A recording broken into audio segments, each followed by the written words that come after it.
diintu qiimay leedahay shayga qiimaha leh waxa lagu gartaa markaad adigu aad waxa qiimaha agtaada la aad gashatid oday baa inankiisu ku yidhi aabba intaa oo sanaan masaariif ku siinaye bal maanta 1,000 shilin aabba ii keen buu ku yidhi 1,000 shilin dhididkaagaan rabaa inaan cune ku yaroo ciyaal magaalo weligii shaqo aan arkin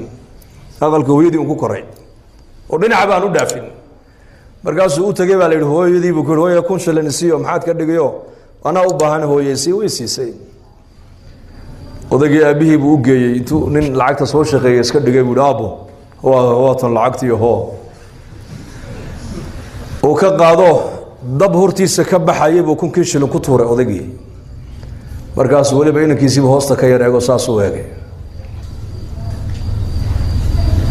markaasuu haddana 10 maalmood kadib buu ka yidhi bal beri toolana waan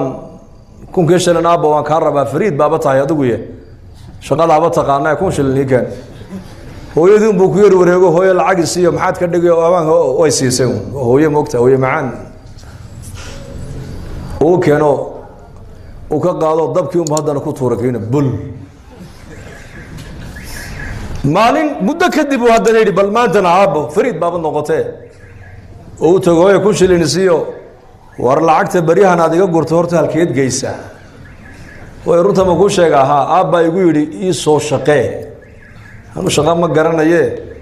isagaan markaa u geeyaa 1,000 shilin oo muxuu ka dhigaa odaygu lacagta wallaahi dab hortiisa ka baxayo unbuu ku tuuraa isaguna markaasay ku tiri war lacag la gubo anigu ma hayee orad magaalada u gal odayga waa mithaal yani mathal xataa tafhamu shaqo tagay dad markaa wuxuu arkay nimana qaldhisaya buu arkay u waraysto maalintii imsaad soo shaqaysaayo caynkaas oo 1,000 shilin oo la shaqo tago adu wuxuu hawl soo qabanayba uu soo qabtay lacagtii hore lacagtan ma isku qiimaa markaa oo u keenay odagii aabbo hoo